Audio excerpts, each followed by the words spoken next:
Kevin, thank you for joining us today. We appreciate you being here, and we're excited to talk about your research that was presented at the Heart Rhythm Society Scientific Session in Chicago. Tell us a little bit about one of your research projects.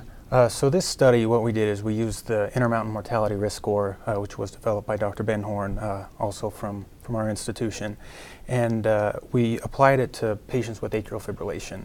And the things we were looking for were outcomes of stroke and bleeding, which are two of the biggest kind of risks when we talk about atrial fibrillation patients.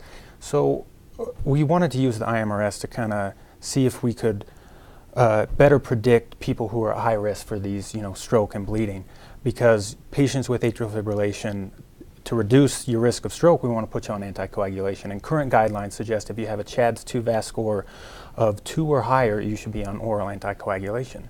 And so when we applied the IMRS to the various CHA2DS2 VAS strata, we were able to kind of show some risk strata within those strata. So there were high-risk patients and low-risk patients, even in someone with a score of 2, which is kind of that borderline zone.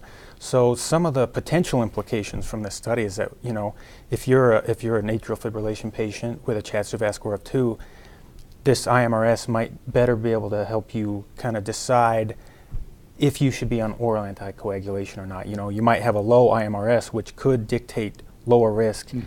And kind of the big implications of that are, if you're taking oral anticoagulation, then you'll also have a risk of bleeding because you're on anticoagulation. And so if you're at that kind of intermediate risk and you're maybe a high risk for bleed, which the IMRS also showed, then perhaps you don't need to be on oral anticoagulation, though that really is, something you and your doctor can discuss, but this is really just an extra tool to help patients and physicians make those kind of decisions. And so the IMRS is a very unique tool that you're now looking at.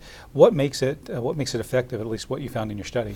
So what's really neat about the IMRS is it's calculated using the complete blood count and the basic metabolic panel, which are two very common and inexpensive blood tests that are ordered pretty much every day at a hospital. If you've gotten blood work done, there's a good chance you've had these tests run.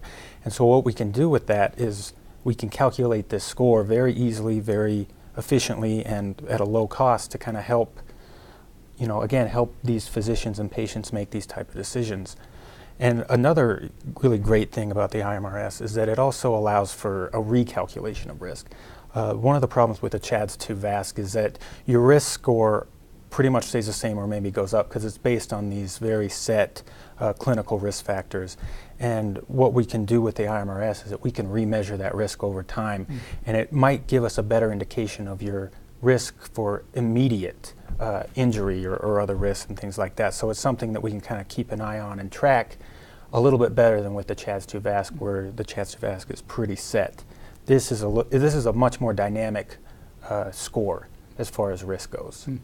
And next steps? So I think some of the next steps, we'd like to maybe apply this, maybe use this in actual clinical research, maybe see if using the IMRS is more effective than the CHA2DS2 VAS. Those are certainly some ideas we're kind of working on and throwing around, and we hope to implement those soon. Maybe even create our own risk score that's specifically aimed at atrial fibrillation patients. Well, congratulations on your research, and thank you for joining us today. Great, thanks.